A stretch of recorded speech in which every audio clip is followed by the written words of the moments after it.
अस्सलाम वालेकुम warahmatullahi wabarakatuh।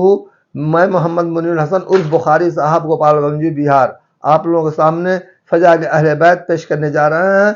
मैं इसको समाप्त कर आप लोग सवाब दारैन हासिल करें।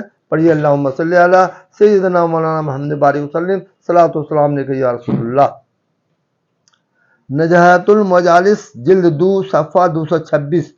कुरैश मक्का की चंद औरतें कीमती लिबास पहने रसूल अकरम अलैहिस्सलाम की खिदमत अक़दस में हाजिर हुई और कहा, ए अबुल कासिम, अगरचे हमारा मजहब आपसे जुदा है, लेकिन रिश्तेदारी का लिहाज रखते हुए अपनी बेटी हज़रत फातिमा को हमारे घर एक शादी तकरीब में भेज दो।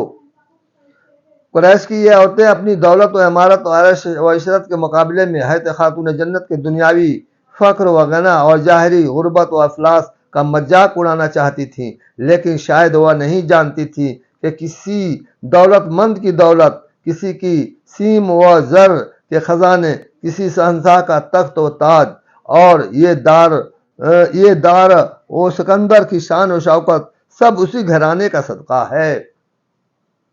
और अल-फ़ख्र फ़ख्री को अपनी ज़िंदगी का मय्यार बनाने वाले अगर मक्का के पहाड़ियों का इशारा कर दें तो उन्हीं पहाड़ियों का एक एक पत्थर लाल व जवाहरात में तब्दील हो जाएं और एक एक संग रेजा सोने और चांदी में तब्दील हो जाएं। पहले तो इमामुल अंबिया खामोश रहे और फिर फरमाया कि अच्छा तुम चलो और मेरी बेटी फातिमा अभी आती है। वो औरतें वापस चली गईं तो नबी करीम अलैहिस्सलाम मसल्ला से उठे और हज़रत जोहरा के पास तशरीफ़ लाए और फरमाया, बेटी, मेरी शान रहमत व शफ़क़त और मेरे मुकाम लुत्फ़ व करम का यही तकाज़ा है कि मेरे दरवाजे पर आया हुआ सवाली खाली न जाए, और इसी बिना पर मैंने कुरैश के अमीर जादियों से उनकी किसी शादी में तुम्हें भेजने का वादा कर लिया है। बेटी, तुम्हारा क्या इरादा है?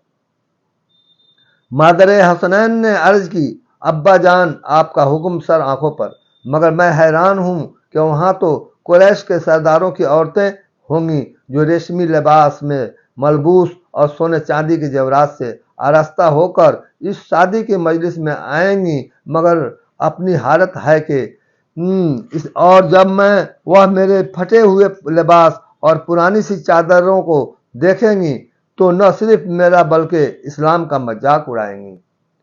कमली वाले आकाए दो आलम सल्लल्लाहु अलैहि वसल्लम ने फरमाया, ए जाने पिदर, परेशान होने की जरूरत नहीं है। बेशक वह कुरैश के बड़े बड़े सरदारों की औरतें हैं, मगर तुम भी तो सैयदुल मुरसलीन और शहंशाह दो आलम की बेटी हो, और वह तो सिर्फ मक्का के सरदारों की औरतें हैं, मगर तुम तो जन्नत की औरतों की सरदार हो। उनके पास दुनिया का साज व सामान है और तुम्हारे पास दौलत, दीन व ईमान है, और कल हश्र के मैदान में जब ये बरहना होंगे तो उस वक्त तुम्हारी ही चादर ततहियर, रहमत व बख्शिश का साया बनकर गुनहगारों के सरों पर छाया जाएगी।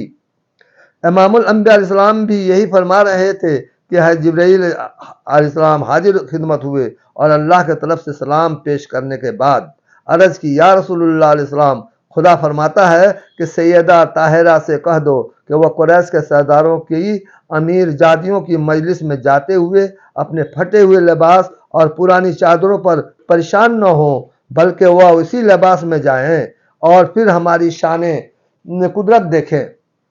सैयदा दो आलम का ख्याल है कि वह मेरे पुराने और फटे हुए लिबास को देखकर मजाक उड़ाएंगी, और हमारी मर्जी यह है कि यही औरतें जाए हुस्न व जमाल फातिमी पर परवाना निसार होकर कैद कुफ्र से रिहा पाईं। पढ़िए अल्लाहुम्मा सल्ली अला सय्यिदना मौलाना मुहम्मद बारिक वसल्लम सलातो वस्सलाम अलैका रसूलुल्लाह।